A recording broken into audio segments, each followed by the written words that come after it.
पंजाब में सैलाब 29 जाने निकल गया। गुजरांवाला डिवीजन में सैलाब से 15 अफराद जान बहक। समरियाल में एक ही खानदान के 5 अफराद जान से गए। गुजरात में सैलाब के बायस नारोवाल में 3 और हाफिजाबाद में 2 अफराद जान बहक हुए।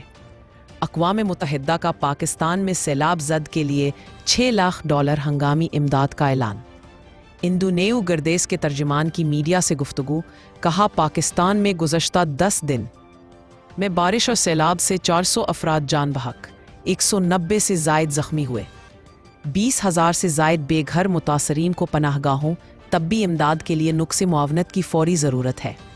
पंजाब के 3 दरियाओं में सैलाब, 199 देहात, 6 लाख से ज़्यादा अफराद मुतासर। भारत से सैलाबी रेलों से रावी सतलज चनाब बिखर गए। अतराफ की आबादियां लपेट में ले ली गई। दरियाए चनाब ने खान की बराज पर पानी का बहाव 10,45,000 तक पहुंच गया। दरियाए चनाब बेफिरने से सियालकोट, वजीराबाद, मंडी बहाउद्दीन, चन्योड, झंग के 335 देहात ज़ेरे आब। शाहदरा के मुकाम पर रावी की सतह मुसलसल बुलंद। नारोवाल, ननकाना, साहेवाल की 101 देहाती पानी में डूब गए। जंग में दर्जनों मकानात तबाह हो गए। वजीराबाद में भी लोगों की नकले मकानी आरिफ वाला के करीब दरियाए सतलज में टकरानी, आर्जी हिफाजती बंद टूटने से फसलें दरियाबर्द और मुतअद्दिद मकान बह गए।